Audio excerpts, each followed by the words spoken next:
জঙ্গলের প্রাণী যে জঙ্গলে সুরক্ষিত থাকে এটা কখনোই না। একটি হরিণ যে কতটা বিপদে পড়তে পারে সেটা তুলে ধরা হয়েছে। প্রথমে হরিণ তার বাচ্চাদের নিয়ে জল খেতে যায়, আর সেখানে আক্রমণের শিকার হয় কুমিরের।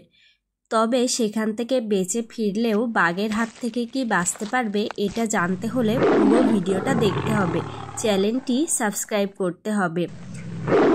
হরিণটি বাঘের হাতে পড়ে এবং সেই আক্রমণের শিকার হয়। বাঘ তাকে মেরে ফেলে। এই দেখে বাকি হরিণরা দৌড়ায়, আর বাঘ পিছু ছাড়ে না।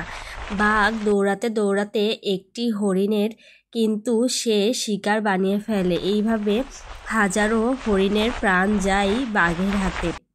তারা জঙ্গলে কখনোই সুরক্ষিত না।